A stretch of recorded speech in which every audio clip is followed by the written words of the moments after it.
Bueno, yo voy a arrancar como de cero, las voy a presentar primero, les voy a agradecer mucho que estén aquí. En realidad les agradezco, más allá de la presencia, el entusiasmo que le ponen a divulgar esto que hacen, que es central, es fundamental esto, acercar a la comunidad, que es como su campo de estudio, acercar justamente lo que se va encontrando. Le doy la bienvenida a Caro Gandulfo y también a Tamara Alegre. Ambas son investigadoras y hace poquitos días leí en el diario que haciendo lo que aman hacer, que es hurgar, investigar, encontraron algo. Vamos a empezar así. ¿Cómo estás, Caro? Bienvenida. Muy bien, muy contenta de venir esta siesta de enero a trabajar un poco, ¿no? A conversar, a charlar. Me encanta venir acá y tener esta charla. ¿Cómo andas, Tamara? Bienvenida. Baicha Pendecarú, ¿cómo están? Estoy muy bien, contenta de estar acá también con la posibilidad de compartir un poco más después de los efectos en las redes, de la publicación del artículo y del hallazgo y de los comentarios de la gente, cómo fue recepcionado, que hay muy lindos comentarios, mucho interés y a la vez más inquietudes, hay gente que quiere ver los documentos, así que bueno, un poquito sobre eso vamos. También hace referencia a que la semana pasada... A esa noticia, claro que la vimos todos, por eso los llamamos nosotros también. Claro, que se publicó... ¿Qué anduvieron haciendo? Se publicó una noticia que decía que, que nosotras con nuestros estudiantes nos fuimos al Archivo General de la provincia y descubrimos unos documentos escritos en guaraní, ¿no? Esta titular tiene un poco de contexto, porque dicho así parece que estábamos haciendo una actividad y de golpe... Claro. No encontraron, los descubrimos. No encontraron huesos, digamos, claro, estaban buscando en el Archivo General de la provincia. Claro, la cosa... ¿Qué buscaban ahí? Claro, la cosa parte de... mi estudio sobre el guaraní, que ya muchos ya me han escuchado, sobre la prohibición del guaraní, todo lo que cada vez que decimos prohibición, ya sabe la gente misma que empieza a contar cómo era, qué le pasaba, ¿no? En la infancia, que no le dejaban hablar cuando niño, que los abuelos, los padres se hablaban, que hablaban entre ellos para que no los escuchen, en fin. Todas estas cosas que a lo largo de mucho tiempo fuimos escribiendo de lo que la gente nos contaba. Solo recuperaron eso, digamos. Claro, pero el tema es que cuando tanta gente te habla de la prohibición del guaraní, las preguntas que se hace una investigadora, como yo, como nosotras, nuestro equipo, es ¿por qué? ¿Cómo pasó eso? ¿Cómo es que pudo haber pasado eso, no? Incluso hoy estas preguntas son muy fuertes porque... ¿Cuál era el marco institucional de la prohibición? No solo el marco institucional, ¿qué pasaba en la casa? ¿Por qué la mamá no le hablaba? ¿Por qué el papá no le hablaba en guaraní a los chicos? Muchas explicaciones que dicen, bueno, se le trababa la lengua, se le endurecía la lengua, no iba a poder aprender castellano, iba a fracasar en la escuela, nos hacía pasar vergüenza, era de tape hablar guaraní, ¿no? Esto viene bien hablarlo en este momento por la fiesta, ¿no? Del chamamé. Tantos chamameceros nos cuentan cómo, y hay recuerdos de cómo es el chamamé. ¿Cuánto tiempo atrás? No voy a tirar un número porque yo no lo investigo todavía.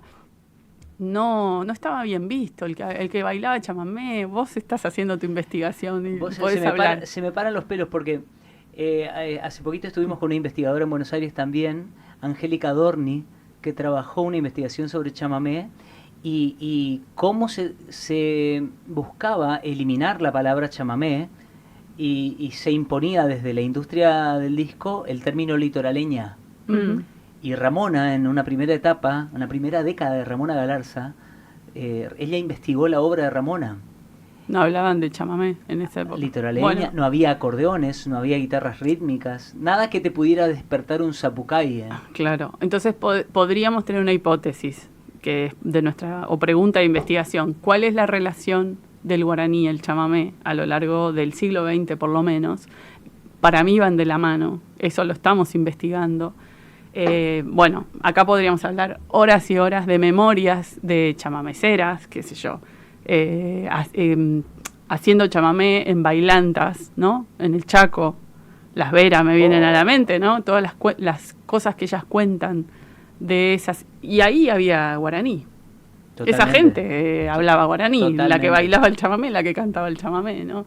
Entonces era como, yo digo que eso iba junto, ¿no?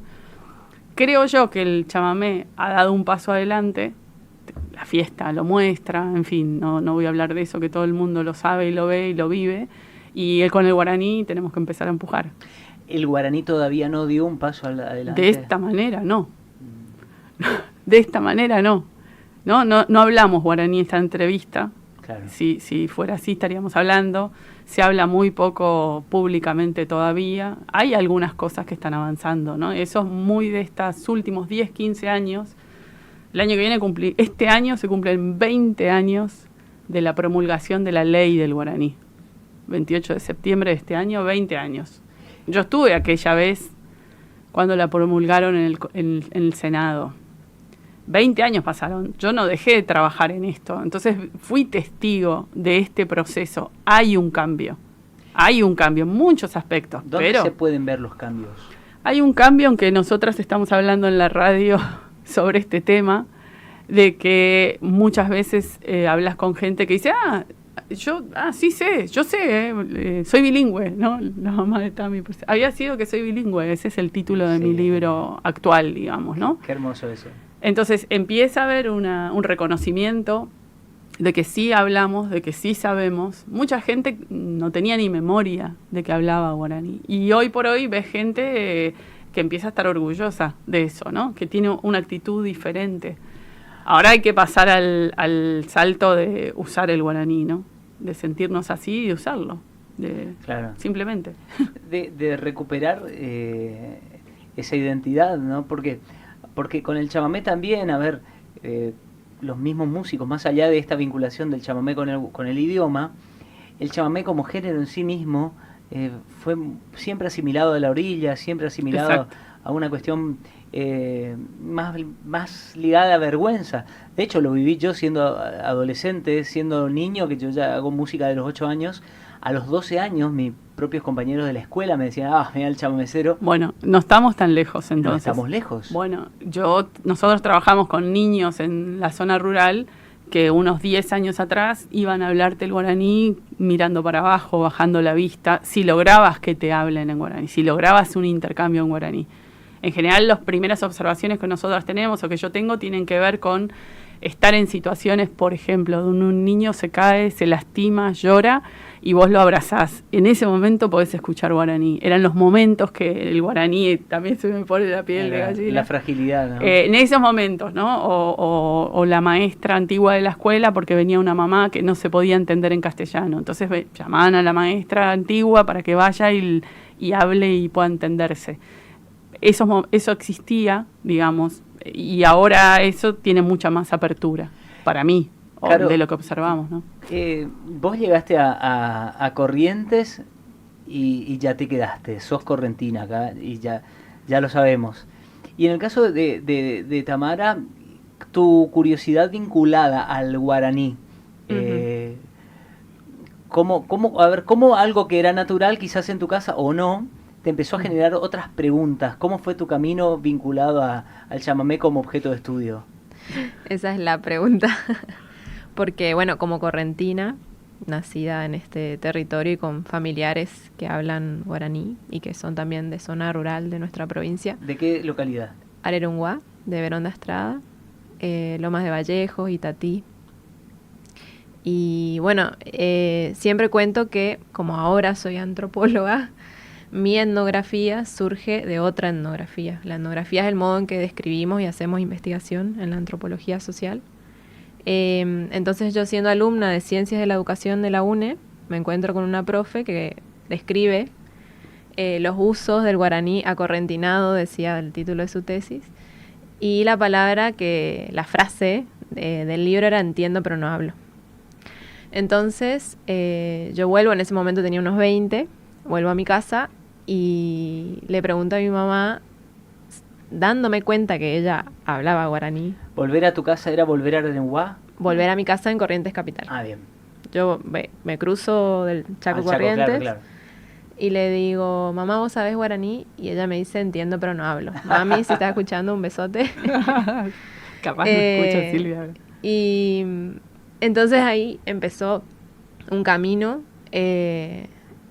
que me llevó a estar acá también, ya hace 12 años trabajando con Carolina y el equipo porque bueno, fue descubrir en la facultad el guaraní que estuvo en mi casa siempre, y a la vez el último encuentro con mi bisabuela, que ella me habla en guaraní y yo no la entiendo, entonces de alguna manera yo necesitaba entender cómo llegamos de esa generación de mi bisabuela monolingüe guaraní. Monolingüe guaraní, o sea, tu abuela era, o Solo tu guaraní. bisabuela era guaraní o nada, digamos. Solo guaraní para ese momento, porque la investigación después me hizo descubrir que en realidad ella entendía el castellano y hablaba castellano, Pero decidía que vos tenías que aprender ese modo de comunicarte, digamos. ella prefería hablar su guaraní. Ella te estaba Exactamente. transmitiendo algo ahí.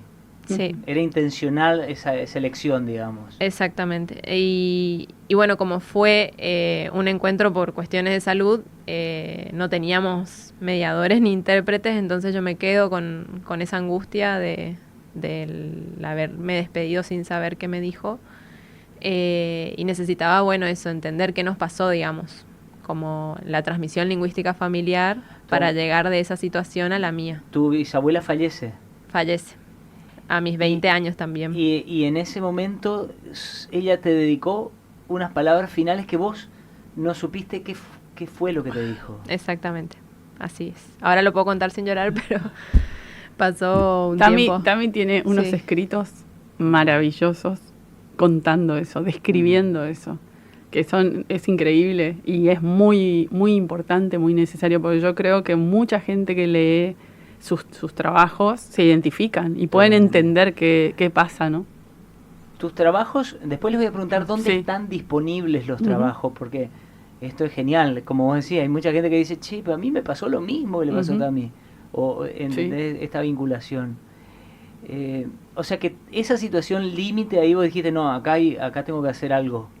Y ahí me quedé en el equipo. En ese momento era Hablantes Bilingües y Educación. Hoy tenemos nuestro centro de estudios etnográficos en Colabor, que pertenece a la Facultad de Humanidades de la UNE. Y nos pueden encontrar googleando, muy fácil, ponen Carolina Gandulfo Guaraní o Tamara Alegre Guaraní y así los nombres de todos los que integramos el equipo, y están disponibles en la web. Son revistas digitales. De hecho, ahora en el repositorio de tesis de la UNAM está disponible las tesis en antropología social, donde pueden conocer un poco nuestro recorrido y lo que vamos descubriendo, porque, como les decía, esto a los 20, pero yo me voy dando cuenta esto de mi bisabuela años después.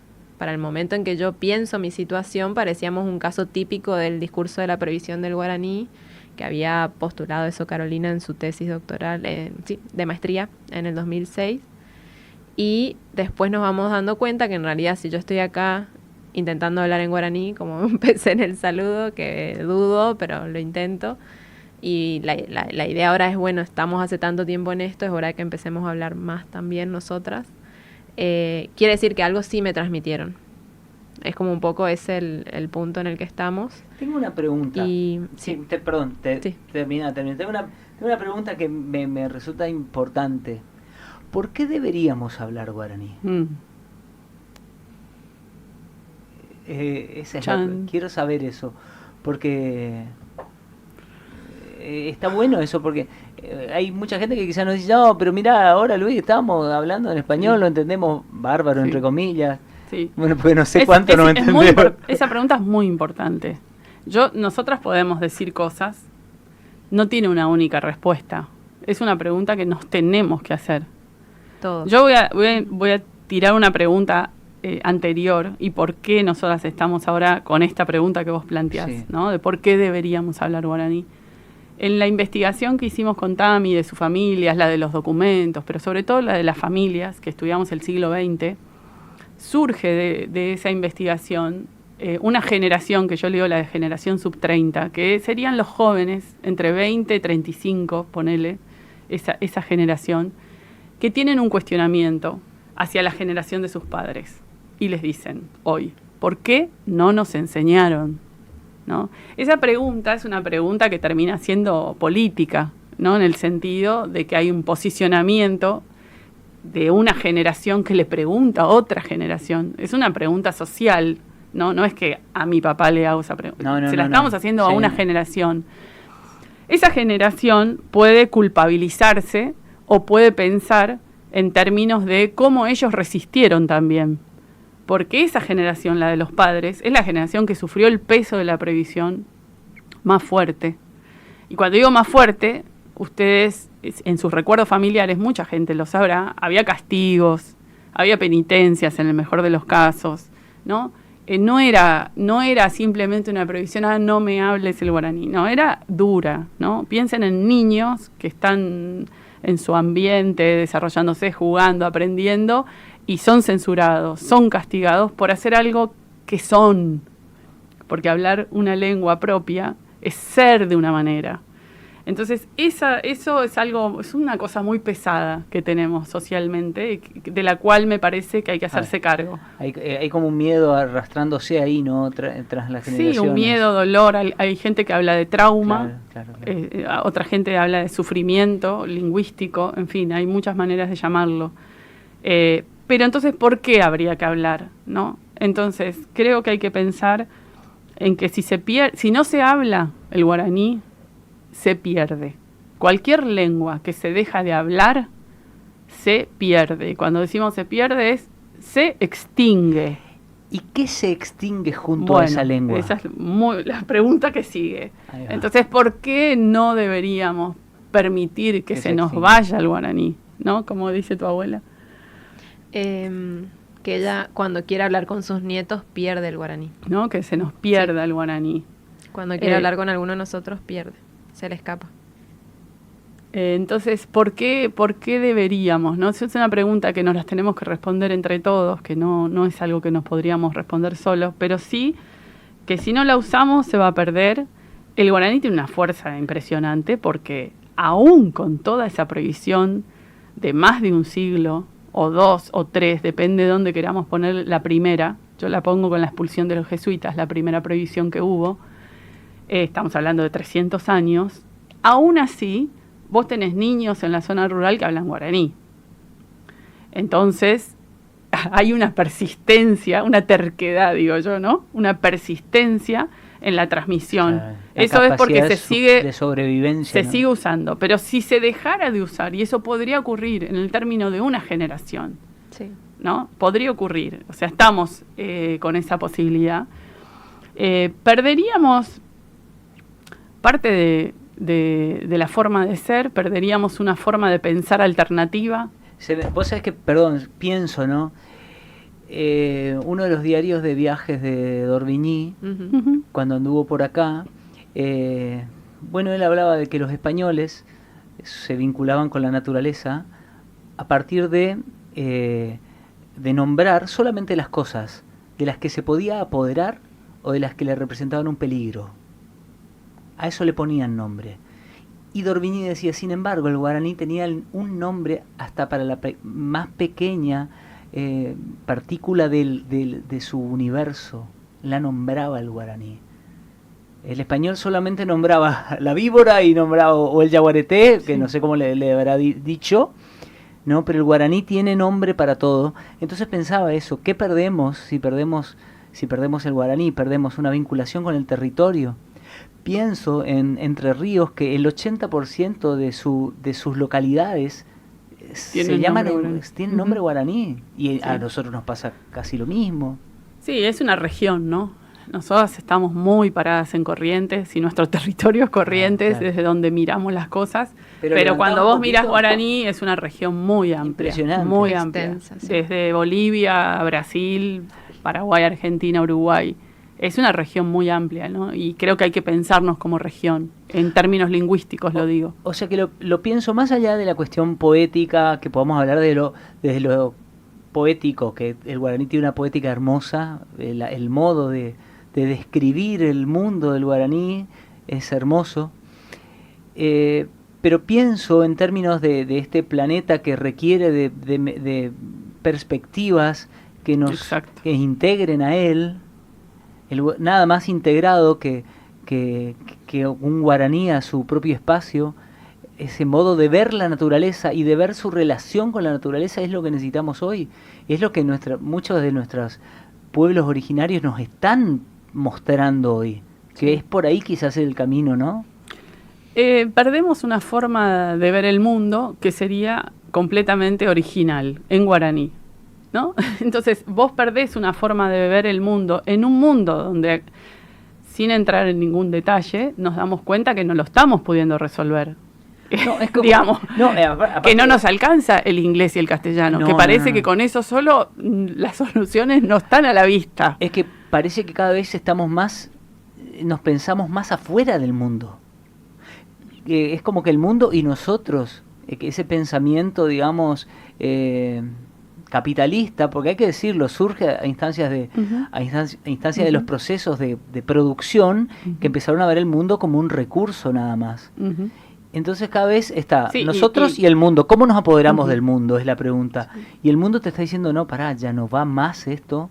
Lo estamos sufriendo con los fenómenos climatológicos. Es una muestra de esos modos. Esa es una respuesta que tiene mucha, digamos, que para nosotros es importante.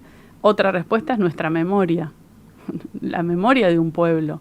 Y nosotros, el guaraní es, para mí, esta es mi idea, como un canal potente de memoria, que se sostuvo a pesar de todo. Hay cosas que han cambiado a lo largo de los siglos, que nos hemos olvidado, que la historia oficial la ha contado de una manera, que la historiografía regional la ha contado de determinada manera. Pero nosotros tenemos una especie de paréntesis enorme, no voy a decir agujero negro porque no, porque las memorias tienen muchas formas de transmitirse, pero ¿qué pasó entre la población guaraní de nuestra provincia y los correntinos hablantes de guaraní? Nadie lo puede explicar eso. Son No. preguntas que si no, que hay que hacerlas las preguntas, hay que hacerlas primero. Pero el guaraní, la lengua, eso persistió. Claro, porque nosotros, yo soy de la generación en que la que aprendí en tercer grado, cuando él te daban el manual Capeludo de tercero o cuarto grado, creo, ahí hablábamos de Corrientes. Y fue hermoso recibir un manual que tenga el mapa de tu provincia, para mí fue re especial. Pero ahí empecé a estudiar y decís, los guaraníes habitaron 40.000 años, y vos ves que tu bisabuela te habla en guaraní. Ujú. Decís, pará, ¿qué pasa? No está tan lejos esa historia. Sí, hay como una suerte de enajenación, ¿no? De que nos enajenamos de nuestra propia historia, de lo que somos.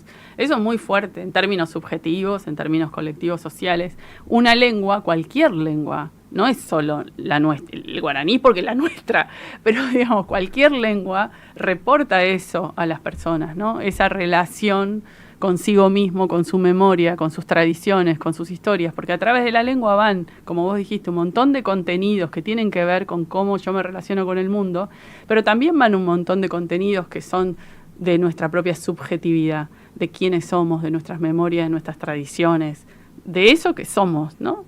Claro. Ustedes son, cuando hablan de chamamé, son especialistas en reflexionar sobre estas cosas. Bueno, podríamos hacer un paralelo directo. Sacate nomás.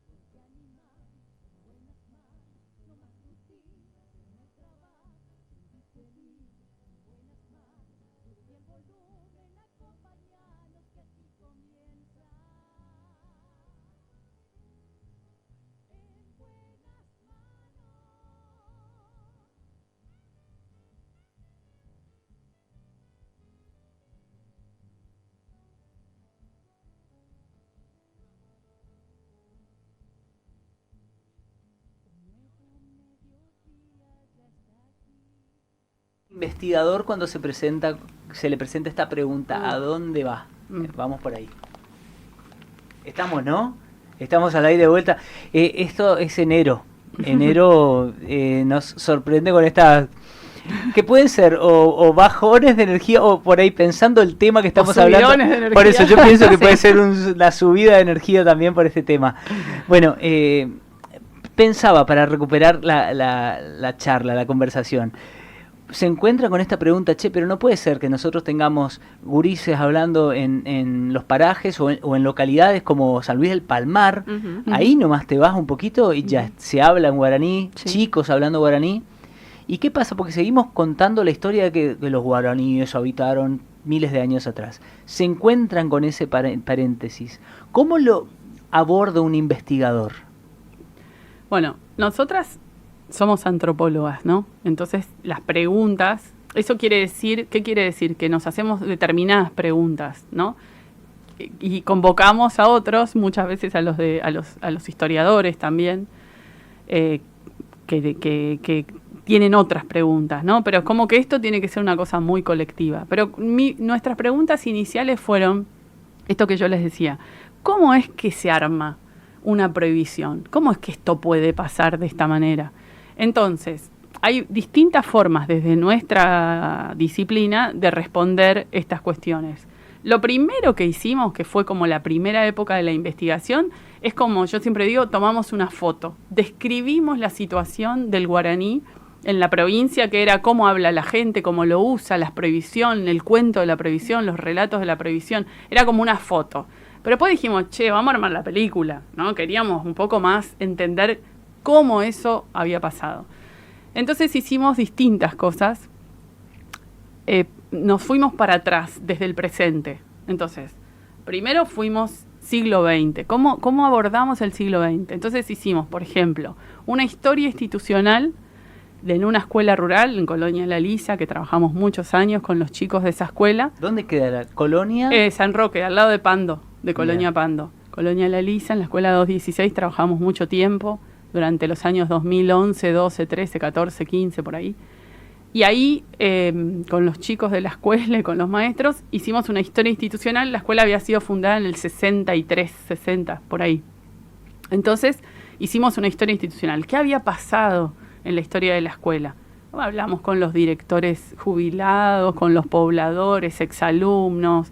Era una investigación y revisamos los documentos de la escuela.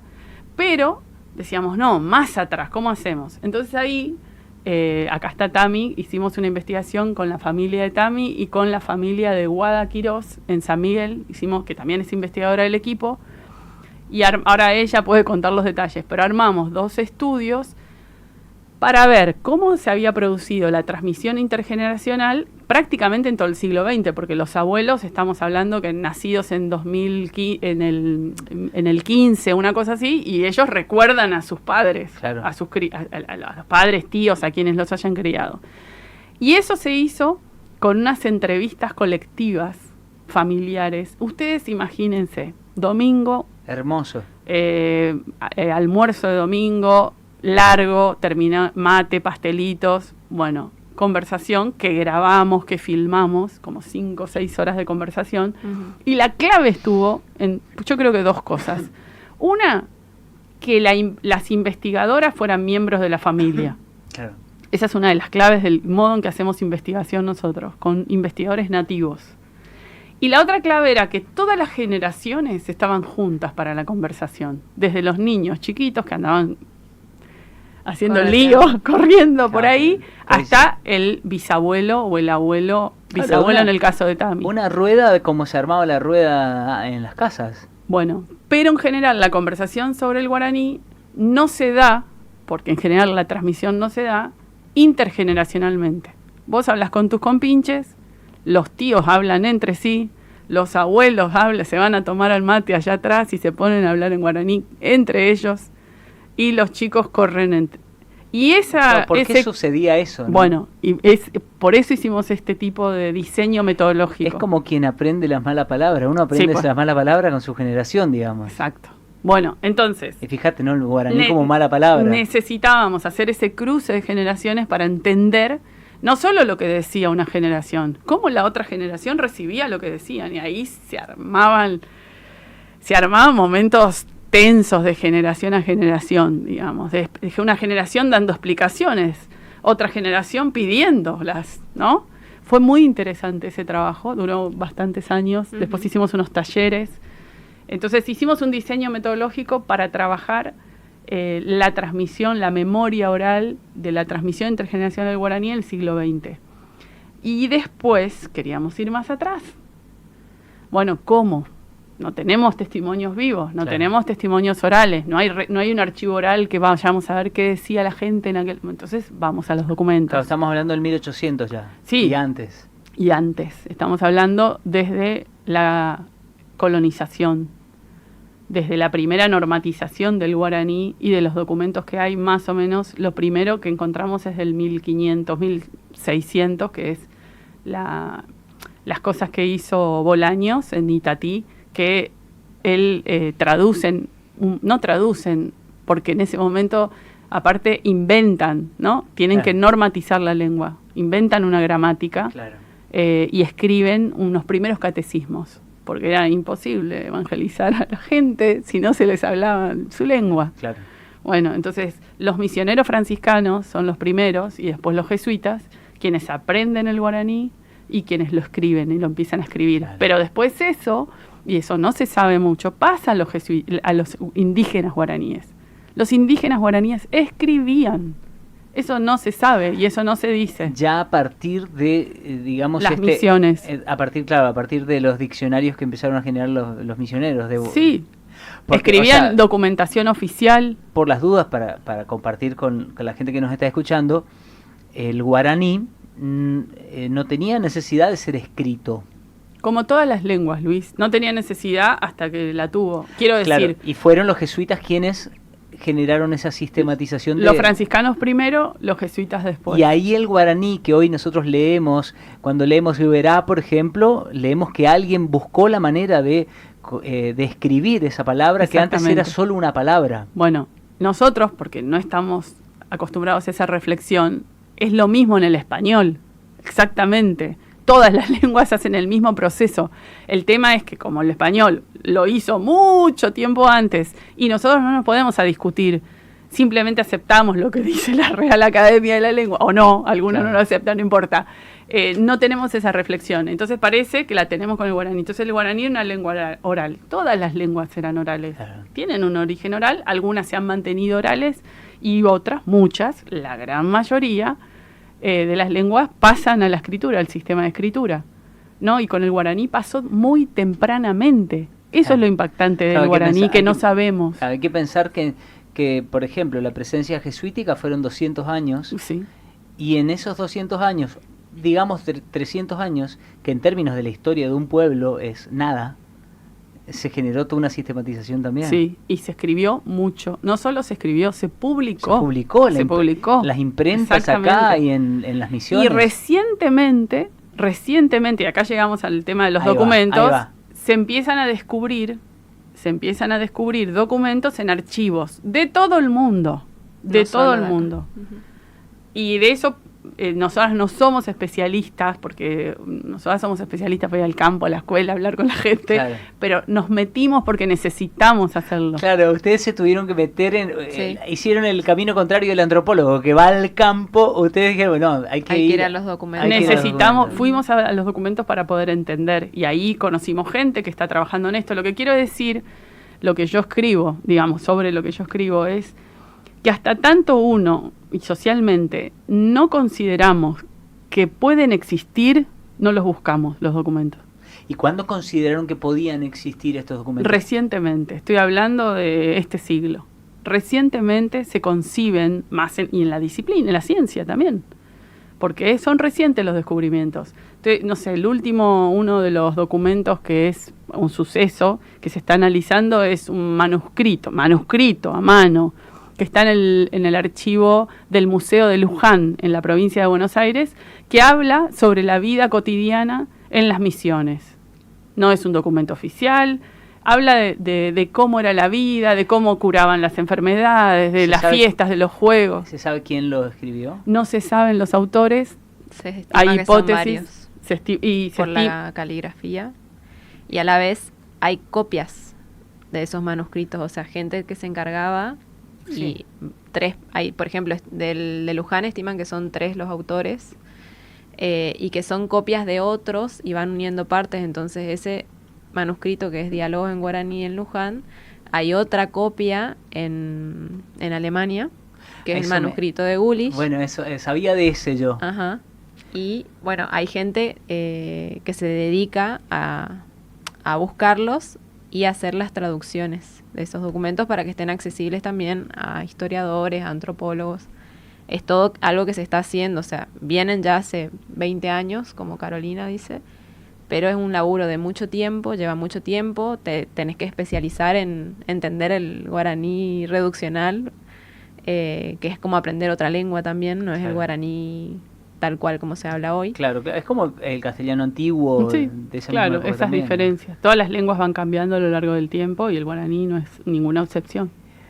Bueno, y así llegamos a los documentos Claro, del archivo, porque ustedes sabían del de Luján, que tenía otra copia que estaba en Alemania. hay otro de medicina, que El es el Pohjaniana, Pohjaniana, que es de medicina natural, y ese también lo están estudiando el equipo de Francia, y es increíble las cosas que están ahí. Se cree que puede haber sido un manual para enseñar a los enfermeros, a los curas, cómo tratar.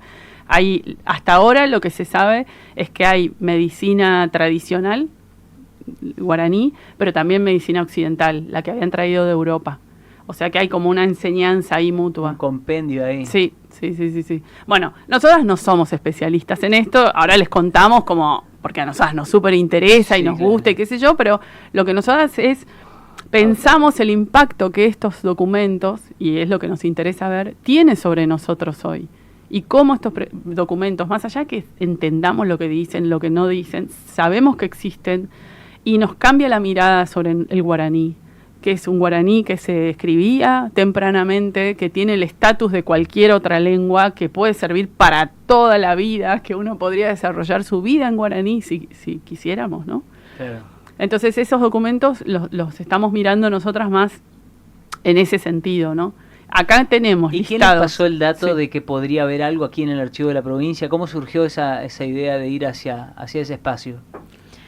Sabíamos, yo sabía que había documentos porque, bueno, en su momento también Silvio Liuzzi y Chela y Machón, que es otro investigador de Misiones, habían comentado en una ponencia que había algunos documentos, y Silvio hizo, hay unas traducciones, no está publicado, está en una ponencia de un congreso. Que está en el IGI, la sí, ponencia. en el IGI, de ahí la encontramos. Después, con Tami, nosotros más o menos alrededor del 2010, 11, yo digo, bueno, tenemos que buscar documentos, donde sea. Y eran documentos escritos en guaraní o documentos que hablen del guaraní. Después me di cuenta en la investigación que también documentos donde no encontraba el guaraní me estaban hablando del guaraní. Toda la legislación educativa entera de nuestra provincia, desde 1853, que es la primera ley de educación de la provincia, que entre paréntesis es la primera ley de educación del país, antes y previa a la Constitución Nacional, para que se den una idea. ¿Eso es Ferrer? Ay, sí. Bueno, desde allí para adelante hasta la ley, no sé, de primaria del 1900, no se menciona, me las leí todas, enteras. No hay una sola mención al guaraní que hablaban toda la población. Prácticamente era monolingüe nuestra población. Entonces ahí me di cuenta. O sea que se hacía una bajada educativa en castellano. Total. Y se aludía al guaraní por omisión. Claro, entonces por eso digo, empezamos a darnos cuenta que había documentos que sí nos hablaban del guaraní. Nos hablaban por no hablar, por su propia omisión. Entonces, bueno, lo que primero que hicimos fue juntar. Entonces íbamos y buscábamos en un archivo. En ese momento yo hice unas cosas, así una serie de entrevistas que fueron claves. Y voy a mencionar un montón de gente que nos ayudó mucho. Meder fue uno de los que me dijo, tenés que hacer eso, nadie lo ha hecho, revisar los archivos de las escuelas. Meder tenía una investigación increíble sobre todo el registro de archivos de la región NEA. Él me dijo dónde ir, dónde buscar, con quién hablar. Bueno, fue increíble. Por supuesto hablé con el Paisini el día que me encuentro con él. Bueno, fue también de esos encuentros rarísimos porque él entraba al Instituto de Cultura y dice, ando buscando a el que escribió Entiendo pero no hablo. Y yo entraba y bueno, fue así como, nunca en mi vida me voy a olvidar ¿Me eso. está diciendo en serio? No, te juro que fue verdad. Y yo me quedé, pero pensé que me estaba haciendo un chiste. Yo pensé que él me hacía un chiste a mí, como entró la tipa esta y le digo, bueno. Con Julián todo era medio mágico. Por así, eso, lo tenemos que recordar a él también. Bueno, con Pocho he tenido varias entrevistas también. con Gabino Casco. Estoy mencionando a toda la gente que me ayudó y que ya no está. López y que Bregar. en ese momento... López Bregar. Don Miguelito. López Bregar. El Sí, Kunumí. me voy acordando. Ujú. Toda esa gente nos dio sugerencias de dónde buscar o cómo buscar el tema de las fuentes documentales, ¿no? Bueno, todo lo que encontramos, lo primero que hicimos, porque nosotros no somos historiadoras, vuelvo a decir acá con una historiadora presente, che, me mira acá y yo digo... No, yo creo que está... Lo que hicimos fue ordenar, ¿viste? Cuando ordenás tu placar en tu casa, Sí. decir, bueno, más o menos ordenemos. Entonces, por año, lo que teníamos. Después ordenamos por ámbito, todos los judiciales, todas las leyes, todas las que eran de educativos, más o menos para tener un panorama. Y claro, y eso te tira una línea.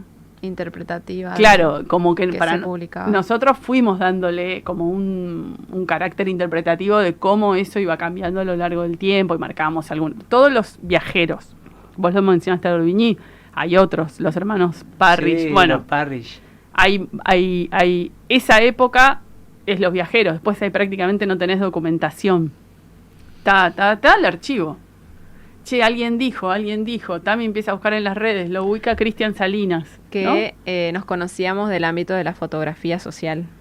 Entonces, después... Cristian es de Loreto. Es de Loreto y él en su portal, en una página que tenía de su pueblo, tenía publicada 3 cartas que él había sacado Sí, porque le interesaba. Y eran de su pueblo. Entonces nos contactamos con él y después Carolina va con él al archivo Claro, tipo, a buscar. ¿de dónde sacaste esto? Exactamente. Están en el Entonces él me archivo. dijo, está en el archivo. ¿Pero dónde? No, bueno, no sé qué. Entonces fuimos juntos, nos sentamos. Esa experiencia es muy linda. Yo vuelvo a decir, como nunca hice archivo, para mí era como muy novedoso. Y bueno, la emoción cuando vos vas pasando los folios, que los folios del archivo le cuento a la gente, como es todo papel, cada... Papel que tiene 300 años. Claro, revisamos la correspondencia oficial de la provincia. Entonces son unas carpetas muy grandes y cada documento está dentro de un folio de nylon. Vos no lo podés tocar el papel directamente por la grasa, por la piel, lo que sea. Entonces con sumo cuidado íbamos pasando esos folios. Primero, el castellano antiguo, vos no entendés mucho nada, te suena, y después vas dándote cuenta y ya después cuando encontrás la palabra en guaraní decís, ¡hey! Ahí ubicás el documento. Entonces nosotros lo que hacíamos era ubicar el documento, ver en qué carpeta estaba, qué número de folio, quién lo firmaba, dónde estaba fechado, quién lo había escrito, estaba dirigido. a quién estaba dirigido, qué tipo de documento era, porque si era una circular o una carta. Ujú. Y lo fotografiábamos lo mejor posible. Y ahí aparecían palabras en guaraní ya. No, ahí tenemos 20 documentos que son en guaraní. 20 documentos entre En 1821... oficiales. Sí, Oficiales. correspondencia oficial de la provincia, entre 1821 y 1833. Nosotros ahí también, en la investigación que hicimos con Tamara, y creo que los últimos documentos que encontramos,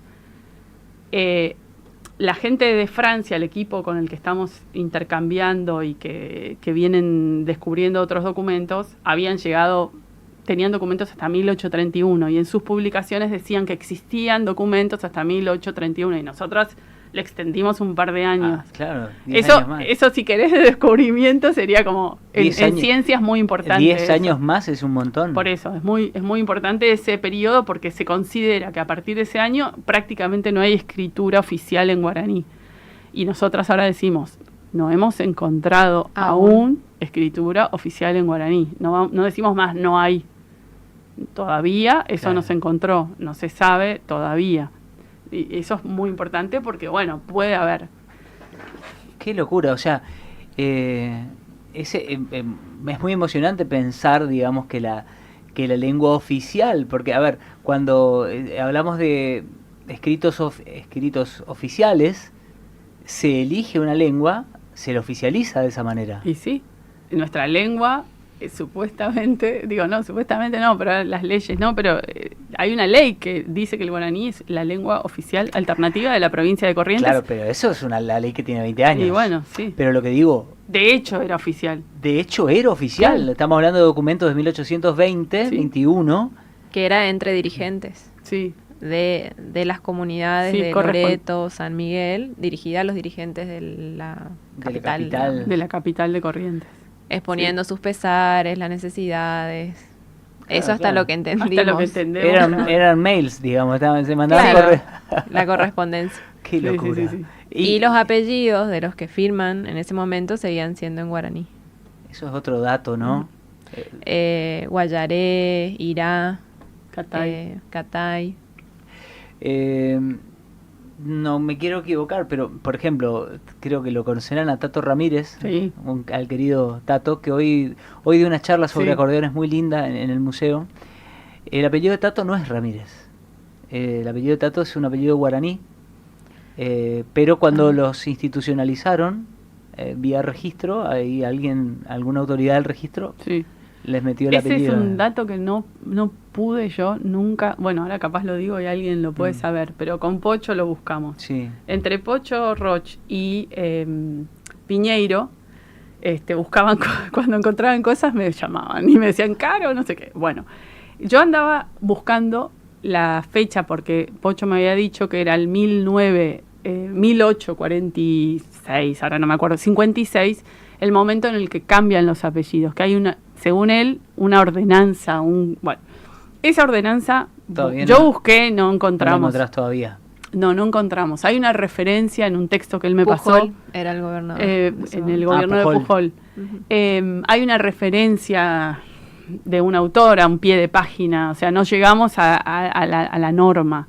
Entonces ahora hay alguien, una de las chicas del equipo, Yalén Morales Michelini, que está trabajando sobre temas de tierras, conflictos territoriales, está empezando a ver qué dispositivo estatal existía para que la gente debiera cambiarse el apellido, porque sí tiene que haber alguna indicación estatal, es decir, usted para tener su tierra, su lote, se va a llamar Ramírez, si se llama así, no va a tener. Existen ese tipo de procedimientos en otros lugares. Claro, como la vacuna, digamos. Bueno, existen ese tipo de procedimientos en otros lugares y hay que reconstruirlo. Esto es el paréntesis del que yo hablaba también.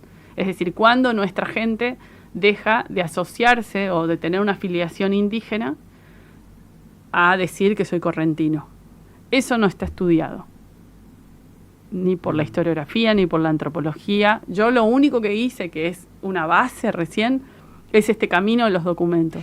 Bueno, ese camino de los documentos, pensando en darle un final al proyecto, a la investigación, ¿en qué lugar las deja, digamos? Esto de haber descubierto ese tipo de documentos acá, ya es un gran paso hacia qué, cuán cerca están de qué significa eso. Bueno, No a mí sé. me parece que comparto lo del artículo, Sí, que eso, es lo que contá. salió.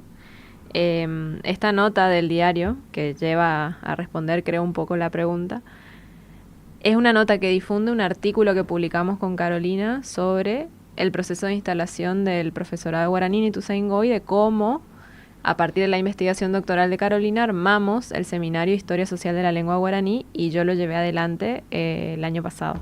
Que es el una materia de 2020. primer año. Una materia del segundo cuatrimestre del primer año.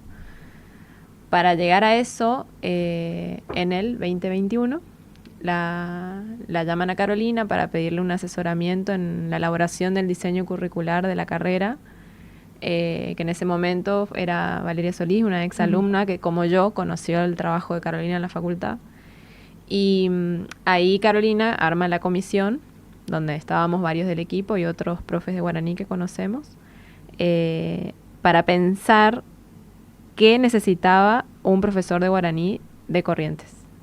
Porque había que inventar la carrera, los contenidos, los propósitos, bueno. Entonces, nosotros armamos 12 de las materias que tiene ese diseño curricular y Es un montón, 12. una era esta historia social de la lengua guaraní que para nosotras, digamos, como investigadoras es algo muy importante porque de algún modo ves el camino de la investigación en este tipo de acciones, digamos. Sí, fue un lujo, un privilegio, la verdad.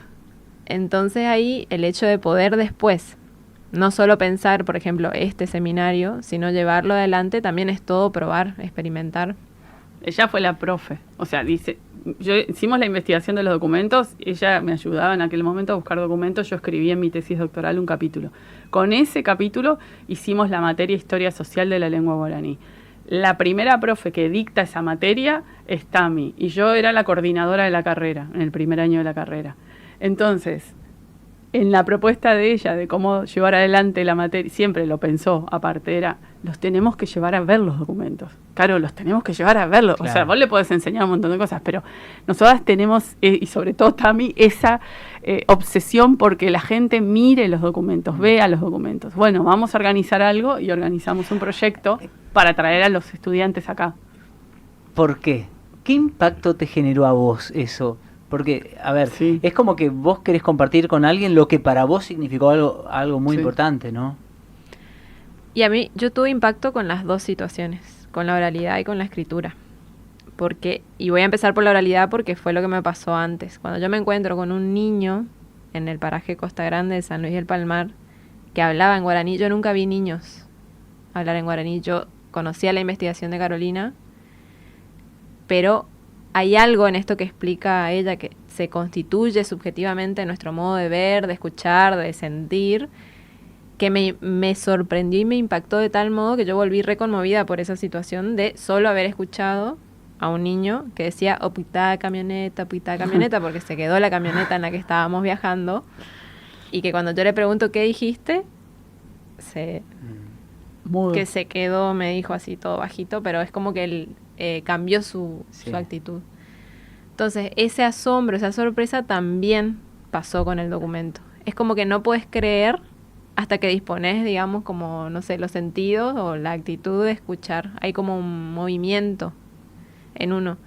Y para mí ese movimiento pasa, fíjate, yo sin ser hablante y que estoy aprendiendo como segunda lengua el guaraní, para alguien que ve escrito eso que él sabe, que él habla, le genera una emoción, una alegría, que para mí no la podemos explicar. O sea, es como que tenés que estar en la situación. Tenés que vivirla, claro. Hay que vivirla, y es por eso que no es lo mismo que les muestre en una diapositiva, en un Power, ese documento, a que ellos vean ese tomo súper prolijo, en cuero, forrado, esa letra perfecta en tinta y a pluma, en ese pergamino. Es intransferible esa experiencia. Entonces el hecho de poder hacerla y que ellos hayan vuelto con ese impacto, digamos, a seguir estudiando y reafirmar su elección de esta carrera, porque hay otros aspectos después que no nos daría la entrevista capaz para seguir conversando, pero que tienen que ver con aspectos sociales de valorización de la lengua y del hablante, ¿no? Entonces hay algo en la escritura que vuelve al hablante de un modo que te permite una seguridad irrefutable, diría Tania, una de las alumnas. Es irrefutable ahora. No pueden cuestionar nada. Ya está, Dios existe. Abre el documento. Fabi dice, uno de los chicos de los estudiantes, Fabián, dice, ya estoy hecho, me dice. Claro. ¿Por qué? Ya estoy hecho. Abre la carpeta, mira el documento, lo lee. Entiendo esto, estoy hecho, dice. Qué lindo. Y otra de las estudiantes, Tania, abre la carpeta, mira el documento, me mira. Yo estaba frente a ella, me mira, me dice, Caro, esto es irrefutable. Y yo me quedé así, pero son esas cosas que vos decís, bueno, le estás dando en la tecla, es esto, por acá hay que ir. Qué hermoso. Bueno, les quiero, para despedirlas, les agradezco muchísimo este espacio.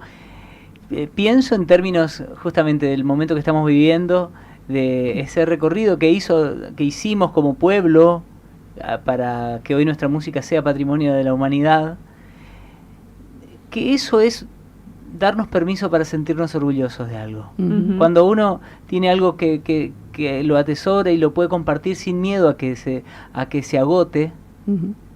Eso ya hicimos con el chamamé, lo estamos viviendo, nos genera orgullo. Inclusive hay gente que viene a vivirlo, como que viene a abrir ese libro aquí, al Cocomarola, a pensar que es irrefutable la experiencia. Uh-huh. Deseo lo mismo para este caminito que están haciendo con el guaraní. Gracias por compartirnos esta pasión. Les quiero preguntar, primero, antes de despedirlas, ¿dónde está disponible lo que ya tienen publicado? ¿Dónde está Entiendo pero no hablo? ¿Dónde hay artículos? Pensando para la gente de la comunidad que es curiosa y que les encantaría leerlas, pensando para estudiantes, pensando para gente de otras profesiones. Nosotros por ahora formamos parte de un colectivo, armamos un colectivo para poder ser más amplio, entonces tenemos un IG y un canal de YouTube donde hay bastantes cosas, porque hacemos muchas otras cosas también, que se llama Colectivo Siri, que se escribe con Y las 2 veces. Colectivo Siri, Sí, de Siri. Usire, ¿no? Sí, sí, sí, sí. Eso en el IG y en el canal de YouTube y Facebook, no sé. Y después, con nuestros nombres, como dijo Tami, ¿no? Yo en Academia Edu le entiendo, pero no hablo, disponible. En el Google académico también, ya estamos. Es como que si pones nuestros nombres guaraní va a salir muchas de las cosas. Y si no, muchas veces hay estudiantes que nos escriben, que nos piden cosas, que nada, nosotros estamos súper disponibles, claro, digamos. O a sus Instagram también. Sí, vos sí, estás sí, como sí. Caro Gandulfo, Sí, estás sí, en también. Instagram. Y vos Sí. también. Tamara Alegre, Sí. 92, porque no había. Sí, No, pero en el colectivo Siri respondemos nosotras también. Genial, genial. Sí. Bueno, gracias, en serio. Gracias, Un Tamara. gustazo, chau. Agüilleterei, Agüillebete. Qué lindo eso, irrefutable. y te agradezco, Caro, porque yo pensaba, qué lindo es. Nosotros, por ejemplo, ya nacidos acá en Corrientes, Tamara, Abril, que está acá, la voy a poner la voy a sacar ahí le voy a sacar a Abril, que está en las sombras, que vino a compartir esta nota, a escuchar a las chicas. La historiadora. Sí, la historiadora que vino acá compartiendo esta pasión. Pero te quiero agradecer a vos, Caro, porque para nosotros es muy natural esto y muchas veces no necesitamos preguntarnos cosas. Exacto. Y te agradezco esto, que vos hayas venido, no sé en qué año viniste acá. 96. Y revolucionaste todo con tus preguntas, contagiaste, formaste gente. Te agradezco mucho, la verdad que es muy valioso que estés acá. Agüille. Hacemos una pausita, nos despedimos, quedó mucho para hablar, pero por suerte quedó para hablar porque por ahí nos podemos encontrar en otra oportunidad. Las dejo descansar a las chicas que esta noche tienen festival. Sí. Se sigue. Hoy está el Bueno. chango, mañana ustedes. Hacemos una pausita.